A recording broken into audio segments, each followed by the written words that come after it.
Welcome to the China Angle. I'm Simone Gao. For decades, the U.S. has held a steady narrative about China. That is, economic prosperity will eventually bring freedom and democracy to the country. That didn't happen. China became the second largest economy in the world and a communist tyranny that gutted America's manufacturing industry. Donald Trump was the first American president who vowed to crack the unfair trade relations between the two countries. Although in 2016, he had no interest in decoupling from Communist China, nor in defeating the Chinese Communist Party. Now, 4 years later, we're in the midst of a global pandemic that has cost nearly 660,000 lives. With the added pressure of explosive problems with human rights abuses, intellectual property theft, military expansions, plundering of global resources, and erosion of Western institutions and moralities, it is clear that the U.S. and China had very different stories to tell. The American story about China has given way to the truth, and the truth leads us to one question. Is coexistence with a communist China realistic? Secretary of State Mike Pompeo, speaking from the Richard Nixon Library on July 23rd, attempted to provide the Trump administration's answer to that question. Look, we have to admit a hard truth. We must admit a hard truth that should guide us in the years and decades to come. That if we want to have a free 21st century and not the Chinese century of which Xi Jinping dreams, the old paradigm of blind engagement with China simply won't get it done. We must not continue it, and we must not return to it. As President Trump has made very clear, we need a strategy that protects the American economy and indeed our way of life. The free world must triumph over this new tyranny. 33 years ago, President Reagan called the former Soviet Union an evil empire and vowed to defeat it. Reagan said, "We win, they lose." Today, Mike Pompeo declared the free world must triumph over this new tyranny. The two are identical. This marks the Trump administration's former turn on its China policy. The similarities between the Reagan and Pompeo speeches continue, but one theme is central to both: the call to clearly identify those acting for good and those promoting evil, those choosing a right course for their country and those choosing the wrong path for the world. I urge you to beware the temptation of pride, the temptation of blithely declaring yourselves above it all and label both sides equally at fault, to ignore the facts of history and the aggressive impulses of an evil empire, to simply call the arms race a giant misunderstanding, and thereby remove yourself from the struggle between right and wrong and good and evil. As Ambassador O'Brien explained so well, we have to keep in mind that the CCP regime is a Marxist-Leninist regime. General Secretary Xi Jinping is a true believer in a bankrupt totalitarian ideology. It's this ideology that informs his decades-long desire for global hegemony of Chinese communism. America can no longer ignore the fundamental political and ideological differences between our countries, just as the CCP has never ignored them. Indeed, for decades, Western countries have, in the name of diplomacy, acquiesced to the CCP in its suppression of freedom. One of the key theories adopted by U.S. corporations today believes that the rise of the Chinese Communist Party is inevitable. So is the decline of America. But Pompeo, like Reagan, says no. The CCP's ideological takeover will not dictate the future of the free world unless America gives in to the battle between good and evil.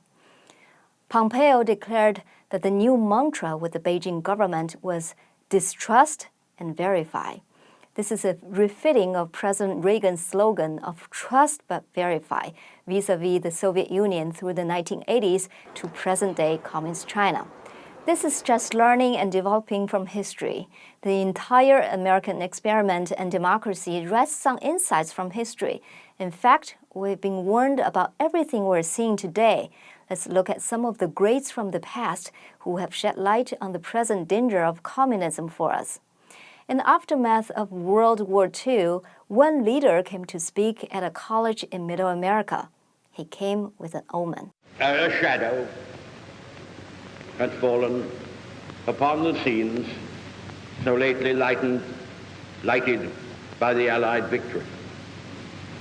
Nobody knows what Soviet Russia and its Communist International Organization intends to do in the immediate future, or what are the limits, if any, to their expansive and proselytizing tendencies.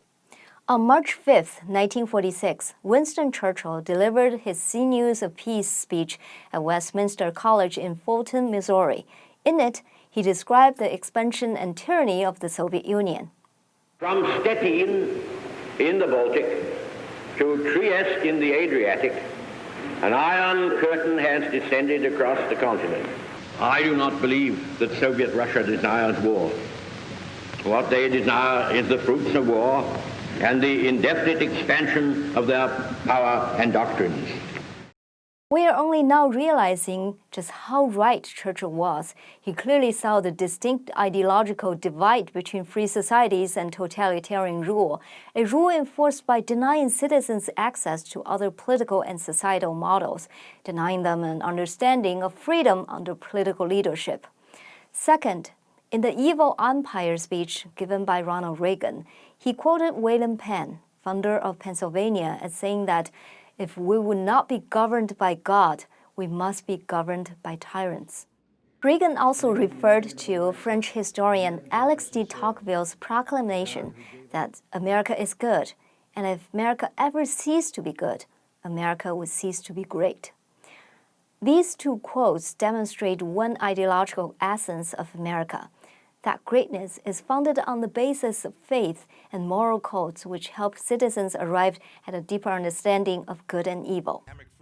In Pompeo's statement, he also differentiated the Chinese people from the Chinese Communist Party. That nuance is the most remarkable part of his speech because it spotlights the CCP rather than the citizens of China. By claiming they were representing the entire 1.4 billion Chinese citizens, the CCP had operated unchallenged and had avoided accountability for their wrongs. Pompeo also calls for a global and unified change in approach in his statement that changing the CCP's behavior cannot be the mission of the Chinese people alone. Freedom-loving nations have to work to defend freedom. While he did not say that work involved toppling the regime, he directly called for a change in the CCP's behavior. If these changes were to take place, it would mean a welcome end of the CCP. Pompeo is the fourth U.S. government official to comment on the Chinese regime in recent weeks. Prior to his speech, National Security Advisor Robert O'Brien challenged the CCP's ideology. FBI Director Chris Wray addressed our espionage and infiltration, and Attorney General Barr discussed our economic interests. Pompeo's speech represents an overall summary of the administration's approach to the political and social abuses by the CCP and calls on all free nations to take unified moral stand against the CCP. Only the Secretary of the Treasury has yet to publicly comment.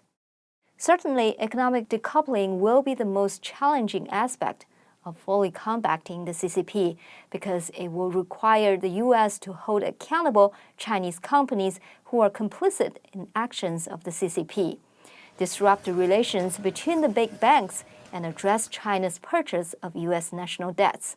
It will even affect the interests of Wall Street at a time when the fractured U.S. economy has led to unstable financial markets. This will be a challenging task. It will take time, consistent effort, and a willingness to make hard choices for the right reasons. But I believe a financial decoupling is not only achievable, but is, in fact, on the horizon. Following through on the sanctions over the CCP's actions in Hong Kong is the crucial first step. A century of experience has demonstrated that communism delivers corruption, oppression, and even death. As Reagan argued, I believe that communism is another sad, bizarre chapter in human history, whose last pages even now are being written. I too believe that an end to the CCP regime is possible, and that process is beginning. As with all communist leaderships, as the international pressure increases, their behavior will become more aggressive and potentially more violent. Rather than commit to freedom for its citizens, the CCP will do everything within their power to end freedoms for all. Despite that threat, the U.S. has now made clear they will stand for freedoms for all, including Chinese citizens under the rule of the CCP. This has been the China Angle. I'm Simone Gao.